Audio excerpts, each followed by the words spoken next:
अस्सलाम वालेकुम। रमज़ान के दौरान पेट में गैस पैदा करने वाली एशिया से परहेज़ करें, जैसे मुर्गन ग़िज़ाएँ, आलू, भिंडी, गोभी, माश और चने की दाल वगैरह। सहरी में चाय पीने से गुरेज करें। रोज़े के दौरान अगर आपके पेट में गैस पैदा होती है तो सहरी के बाद आप अदरक का कहवा बनाकर इस्तेमाल करें। आपके पेट में ग्रंटी गैस नहीं बनेगी।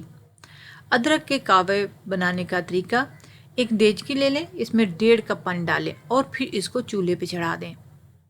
आधा इंच अदरक लेकर इसको बारीक बारीक काट कर पानी में डाल दें।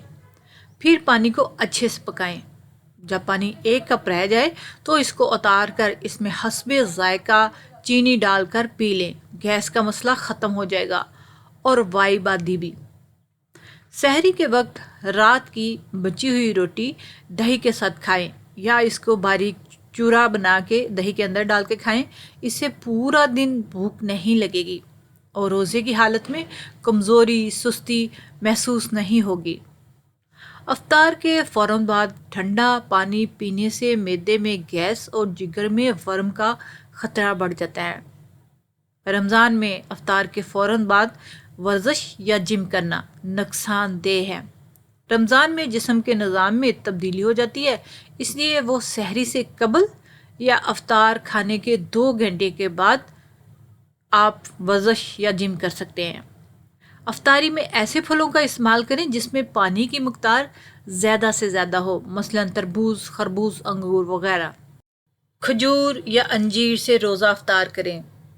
नमाज की अदायगी के बाद टिक्का वगैरह यानी कि तेल के बगैर खाएं। बेकरी आइटम्स और मैदे से बनी तमाम एशिया से परहेज़ करें। समोसे, पकौड़े समेत तमाम तली हुई एशिया, चावल, चाय, कॉफ़ी, कोल्ड ड्रिंक वगैरह से भी परहेज़ करें। रोज़ा और ब्लड प्रेशर के मरीज़ चंद बुनियादी एहतियात के साथ साथ रोज़ा रख सकते हैं। मसलन तली हुई चीज़ें और तेज़ मसालेदार चीज़ों से परहेज़ करें और खाने में नमक का कम से कम इस्तेमाल करें। खजूर खाएं अफ्तार में, क्योंकि खजूर ग़िज़ाइयत बख्श हर दिल को ताकत देती है, नया खून पैदा करके जिसमें फ़लाद की कमी को पूरा करती है। माहिरीन के मुताबिक अफ्तार में इत्तदाल से काम लेना चाहिए। चीनी और चर्बी से बनी हुई चीज़ें या बनी हो जाने वाली एशिया से परहेज़ करना चाहिए, क्योंकि ये इंसान का मेटाबॉलिज्म पर मनफी असर डालने के साथ साथ सर में दर्द का बायस बनती है।